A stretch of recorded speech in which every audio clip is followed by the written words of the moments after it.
दोस्तों, बिहार में अपराध और राजनीति रेलवे लाइन की दो पटरियां हैं और यह सबसे ज्यादा तेज तब भागी थी जब 90 का दशक चल रहा था। इस दौर की वैसे तो कई कहानियां हैं, लेकिन सबसे पहले कहानी उस शख्स की होगी जो जीते जी अपने आप को भगवान मान बैठा था। वह अपने शहर की दुकानों में अपनी तस्वीरें लगवाता था, जो अपने आगे किसी की भी नहीं चलने देता था। उनके खिलाफ आवाज उठाने वालों को सीधा मौत का तोहफा दिया जाता था, वो भी नॉर्मल नहीं बल्कि मिसाल बनाकर। किडनैपिंग, मर्डर और फिरौती जैसी अपराधों का दूसरा नाम बन गया था यह शख्स, और इसका नाम है मोहम्मद शहाबुद्दीन। बिहार के बाहुबली सीरीज में आज इसी मोहम्मद शहाबुद्दीन की कहानी होगी कि कैसे वह बिहार में बाहुबली का मतलब ही बदल दिया था और फिर कैसे पूरे सीवान शहर को वह अपना जागीर बना लिया था। कैसे हुई थी इन सब की शुरुआत और फिर कैसे वह इस दुनिया को छोड़कर चले गए। आइए आपको बताते हैं आज के इस वीडियो में सब कुछ पूरे विस्तार से। हेलो एंड नमस्कार, मेरा नाम है प्रशांत और आप देख रहे हैं बेजोड़जोड़ा.com का यूट्यूब चैनल। दोस्तों, सबसे पहले मोहम्मद शहाबुद्दीन के बैकग्राउंड के बारे में हम आपको बताते हैं। मोहम्मद शहाबुद्दीन का जन्म 10 मई 1967 को बिहार में सिवान जिले के प्रतापपुर में एक संपन्न परिवार में हुआ था। उसकी प्रारंभिक शिक्षा वहीं से हुई और आगे की पढ़ाई वह भीमराव अंबेडकर बिहार यूनिवर्सिटी मुजफ्फरपुर से किए। उनके पास एक स्ट्रॉन्ग एजुकेशनल पोर्टफोलियो है। उनके पास पॉलिटिकल साइंस में पीएचडी की डिग्री भी है। उसके कॉलेज के दौरान ही उनके ऊपर पहला आपराधिक मामला दर्ज हुआ था। अपराध था दबंगई और रंगबाजी का और वह साल था 1986। उस समय शहाबुद्दीन की उम्र सिर्फ 19 साल की थी। शहाबुद्दीन की पत्नी का नाम हिना शहाब है। उनको एक बेटा और 2 बेटी है।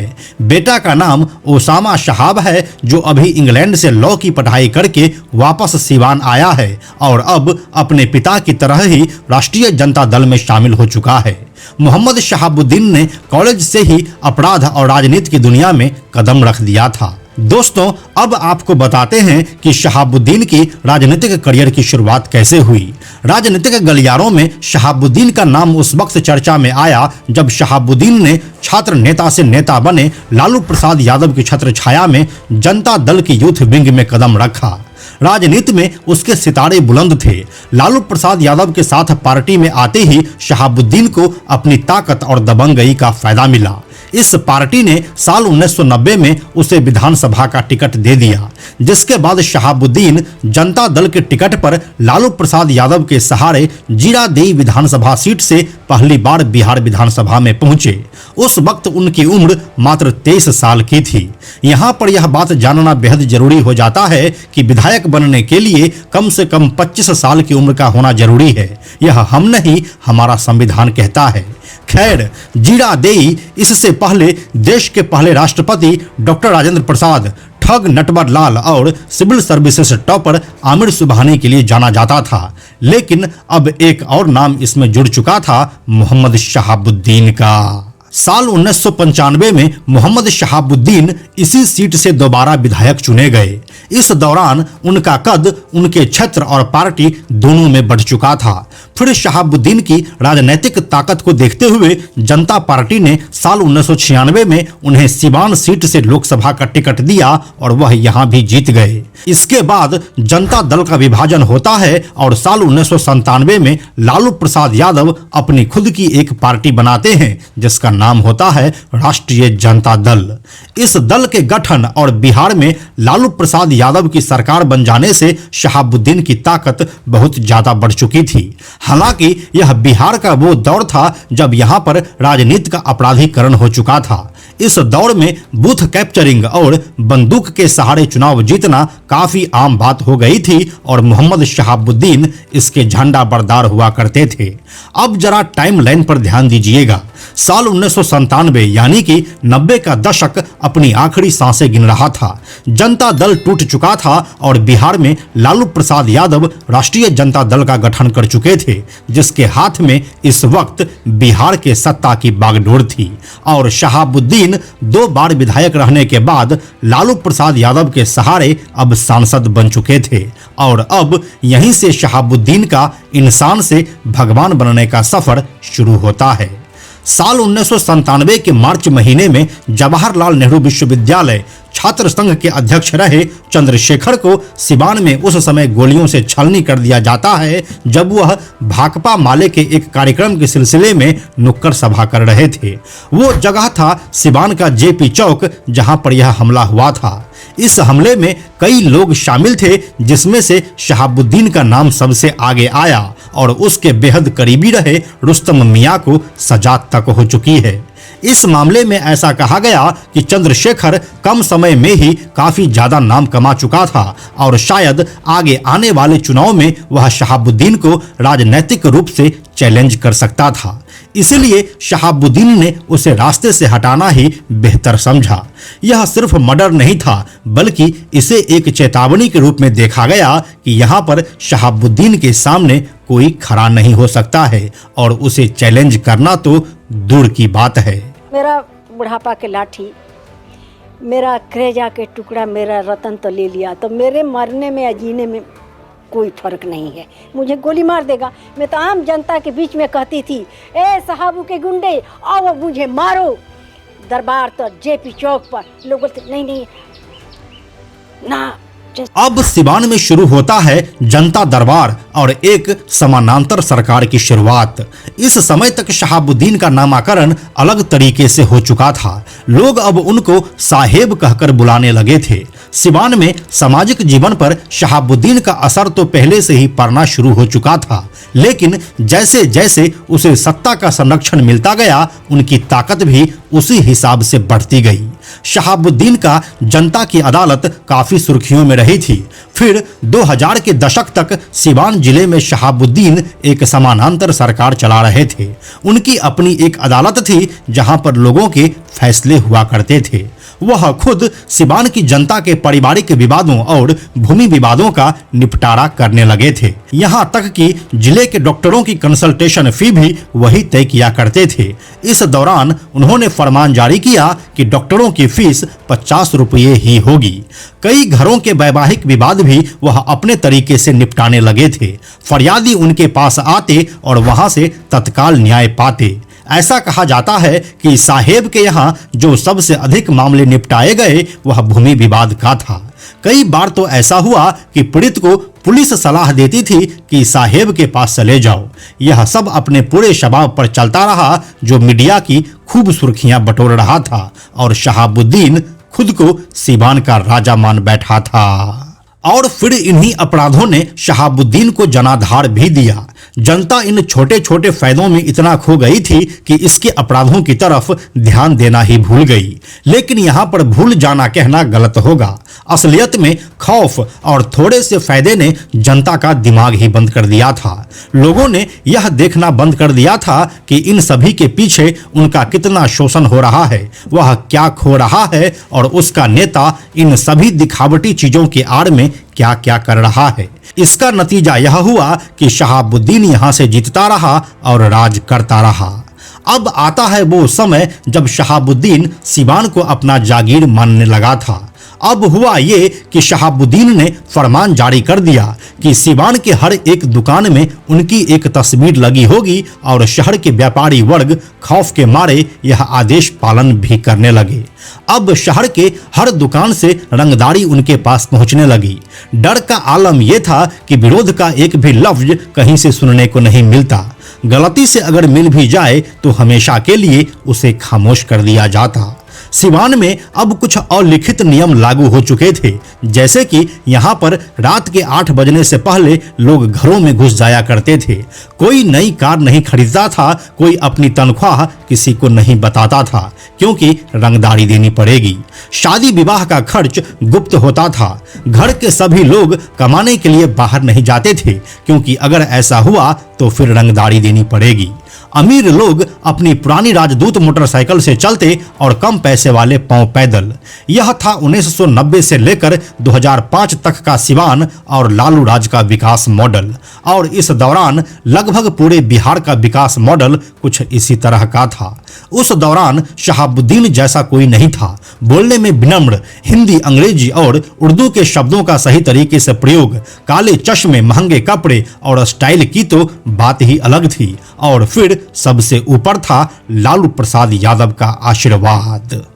दोस्तों, अब आपको कहानी बताते हैं उस घटना की जो सिवान और शहाबुद्दीन का प्रतीक बन गया है, और वो घटना है द फेमस तेजाब कांड।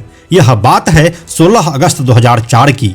इस दिन सिवान में चंदेश्वर प्रसाद उर्फ चंदा बाबू, जो कि पेशे से एक व्यवसायी थे, वो अपने पत्नी, बेटी और 4 बेटों के साथ यहाँ पर रहा करते थे।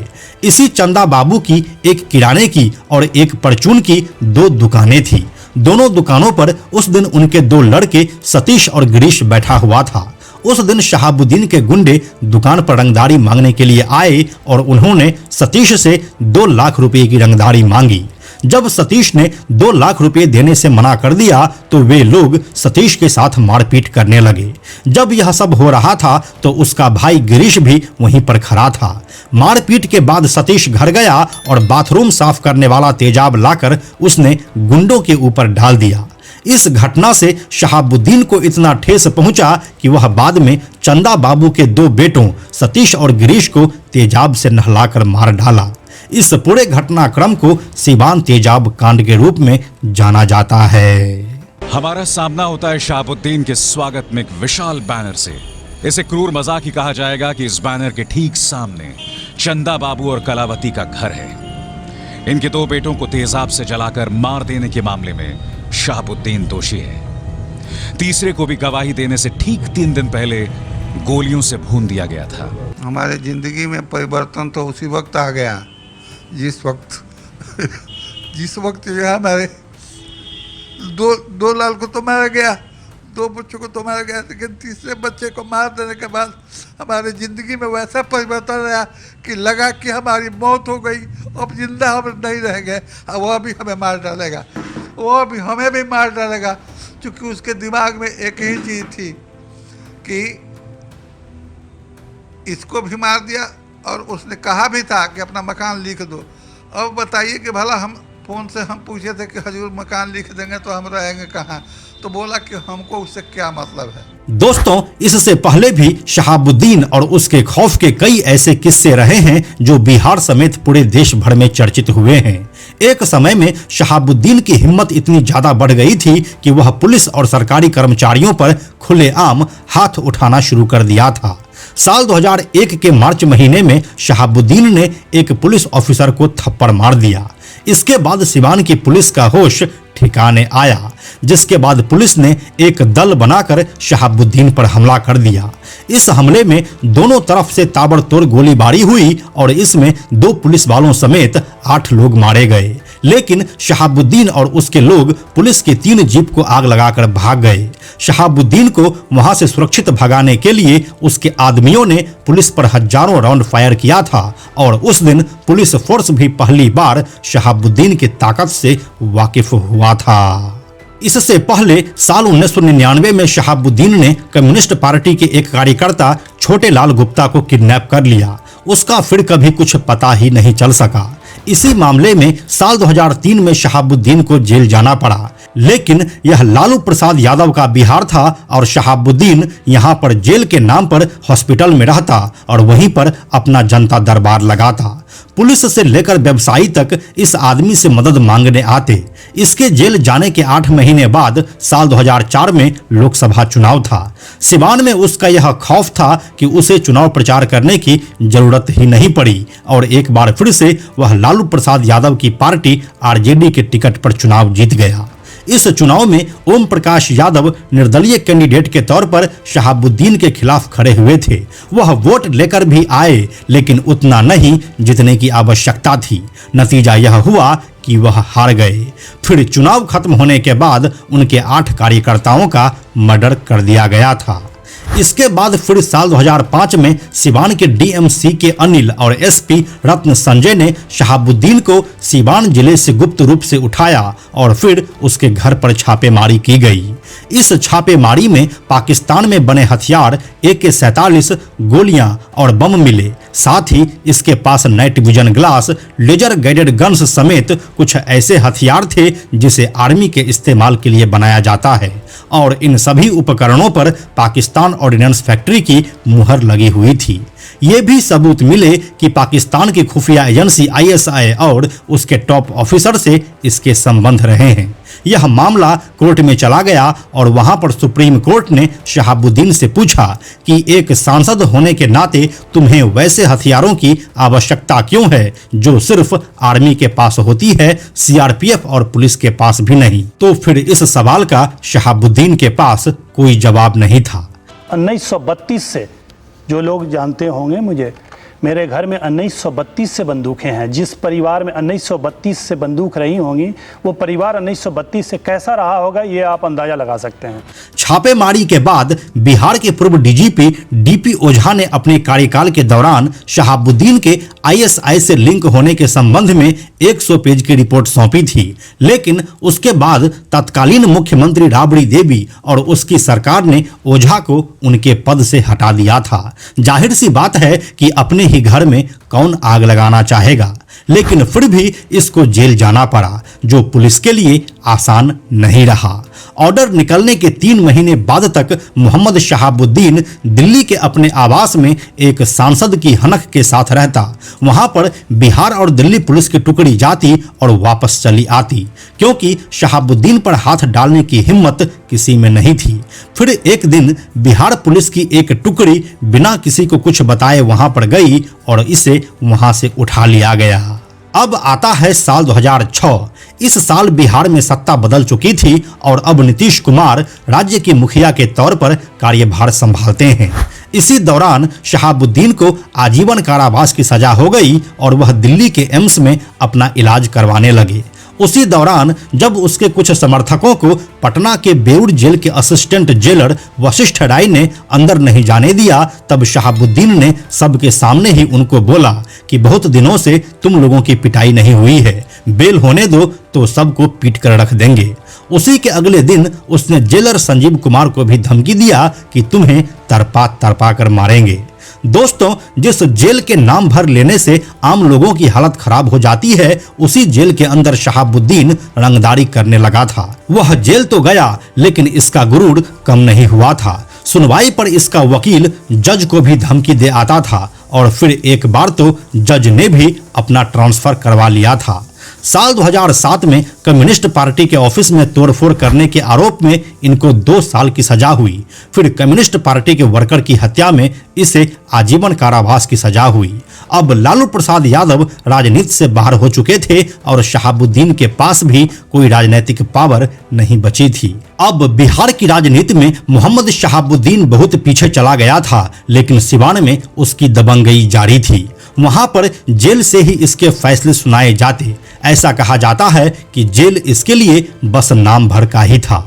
इनके सेल में सारे इंतजाम रहते थे। जब कोई हत्या या फिर अपराध हो जाती थी तो जेल में रेड पड़ती। एक ऑफिसर की माने तो शहाबुद्दीन हमेशा मुस्कुराता रहता और चुपचाप जेब से निकालकर मोबाइल फोन पुलिस के हाथ में दे देता। दोस्तों, अब वापस आपको आज से 2 दशक पहले की कहानी पर लेकर चलते हैं, जब ओम प्रकाश यादव साल 2004 के लोकसभा चुनाव में निर्दलीय खड़ा हुआ था और तब शहाबुद्दीन के गुंडों ने उन्हें सड़क पर दौड़ाकर मारा था। हालांकि वह किसी तरह अपनी जान बचाकर भागने में कामयाब हो गए थे। फिर साल 2009 के लोकसभा चुनाव के समय जब शहाबुद्दीन के चुनाव लड़ने पर सुप्रीम कोर्ट ने बैन लगा दिया, तब सिवान से उनकी पत्नी हिना शहाब मैदान में आई और हार गई। यही सिलसिला साल 2014 और 2019 में भी दोहराया गया। इसके बाद साल 2024 के लोकसभा चुनाव में जब शहाबुद्दीन की पत्नी हिना शहाब को आरजेडी ने टिकट नहीं दिया, तब वह निर्दलीय ही मैदान में आ गई, जहां वह जेडीयू के विजय लक्ष्मी देवी से करीब 1 लाख वोटों से हार गई, क्योंकि अब जनता जागरूक हो चुकी थी। दोस्तों, अब कहानी मोहम्मद शहाबुद्दीन के जेल से रिहाई की। 11 सितंबर 2016 को 11 साल जेल में रहने के बाद मोहम्मद शहाबुद्दीन को भागलपुर सेंट्रल जेल से जमानत पर रिहा किया गया, जिसके बाद 1300 गाड़ियों का काफिला लेकर वह जेल से निकला। शहाबुद्दीन का काफिला गुजर रहा था और टोल टैक्स वाले साइड में खड़े थे। उसी में कितने सारे और लोग भी पार हो गए। समर्थकों का नारा बिना रुके हुए चल रहा था कि वीर साहबू मत घबराना, तेरे पीछे सारा जमाना। एक हिस्ट्री शीटर अपराधी शहाबुद्दीन जेल से छूटता है और जनता उसके लिए जय जयकार करती है। हिस्ट्री शीटर अपराधी उसको कहते हैं जिसे पुलिस ने यह डिक्लेयर कर दिया है कि इसमें अब सुधार की कोई गुंजाइश नहीं है। खैर, जेल से बाहर आते ही उसका पहला बयान आता है कि प्रदेश का मुख्यमंत्री नीतीश कुमार परिस्थितियों का नेता है और लालू प्रसाद यादव मेरा असली वाला नेता है और वही रहेंगे। जेल से रिहाई और इस भव्य स्वागत के बीच शहाबुद्दीन ने एक नई सियासी लड़ाई को हवा दे दी है। कभी लालू के सिपा सालार रहे शहाबुद्दीन ने जेल से निकलते ही सबसे पहला निशाना नीतीश कुमार पर साधा। नीतीश कुमार लालू यादव में दोनों में से कौन बेहतर पॉलिटिशियन आपको नजर आता है? नहीं, हमारा तो पूरा स्टेट जानता है और हमको लगता है जो मुझे देश में जानते हैं हम किसके साथ हैं, किसके साथ रहेंगे और किसके साथ रहे हैं, उसमें तो कोई कंट्रोवर्सी है ही नहीं। नीतीश कुमार के बारे में क्या ख्याल है? नहीं, परिस्थितियों के मुख्यमंत्री। क्योंकि यही मुख्यमंत्री नीतीश कुमार ने 11 साल पहले शहाबुद्दीन को जेल भिजवाया था और अब परिस्थितियां ऐसी हो चुकी थी कि शहाबुद्दीन के नेता लालू प्रसाद यादव के समर्थन से नीतीश कुमार बिहार के मुख्यमंत्री बने थे। शहाबुद्दीन का जेल से छूटना कोई आश्चर्यचकित करने वाली घटना नहीं थी। साल 2015 में लालू प्रसाद यादव की पार्टी के सत्ता में आते ही यह चर्चा शुरू हो गई थी, क्योंकि लालू प्रसाद यादव के जंगल राज में शहाबुद्दीन जैसा गुंडा ही तो वोट बटोरता था। लेकिन सिर्फ एक महीने के भीतर ही 30 सितंबर 2016 को सुप्रीम कोर्ट ने उसका जमानत रद्द कर दिया और आदेश दिया कि शहाबुद्दीन को अब बिहार के सिवान जेल से दिल्ली के तिहाड़ जेल में शिफ्ट किया जाएगा और फिर इसके बाद शहाबुद्दीन दिल्ली के तिहाड़ जेल में अपनी आजीवन कारावास की सजा काटने लगे। लेकिन उनके इस अदालती सजा के पूरा होने से पहले ही शहाबुद्दीन के जिंदगी और मौत की सजा पूरी हो गई और साल 2021 में जब कोरोना का सेकेंड वेव चल रहा था तब यह भी इसका शिकार बना और 3 मई 2021 को दिल्ली के दीनदयाल उपाध्याय हॉस्पिटल में वह अपनी आखिरी सांस लिया। अब शहाबुद्दीन को गुजरे करीब 4 साल होने को है, लेकिन आज भी सिवान में खुले तौर पर कोई भी इनका विरोध करता हुआ नहीं पाया जाता है। दोस्तों, शहाबुद्दीन के जीवन पर OTT प्लेटफॉर्म G5 ने एक वेब सीरीज भी बनाया है जिसका नाम है रंगबाज डर की राजनीति। तो दोस्तों, यही थी बिहार के सिवान वाले मोहम्मद शहाबुद्दीन और उसके खौफ की पूरी कहानी। यह कहानी आपको कैसी लगी हमें कमेंट में लिखकर जरूर बताइए। हम जल्दी मिलते हैं आपसे एक और नए कहानी के साथ में हम आपको यह भी बताते चलें कि आप में से 97% ऐसे लोग हैं जो हमारे वीडियोस को देखते तो हैं लेकिन हमारे चैनल को सब्सक्राइब नहीं करते हैं। ऐसे लोगों से हमारी हाथ जोड़कर विनती है कि अगर आपको हमारे वीडियोस पसंद आ रहे हैं तो आप बेजोड़ जोड़ा के इस चैनल को सब्सक्राइब जरूर कर लीजिए। साथ ही बेजोड़ जोड़ा नाम से हमारा एक X अकाउंट है, यानी कि ट्विटर अकाउंट है, आप उसे भी फॉलो जरूर कीजिए। यह वीडियो अगर आपको पसंद आया तो इसे लाइक और शेयर जरूर करें। आने वाले वीडियोस के लिए बेजोड़ जोड़ा को सब्सक्राइब करके बेल आइकन को टच करना ना भूलें। Thank you so much.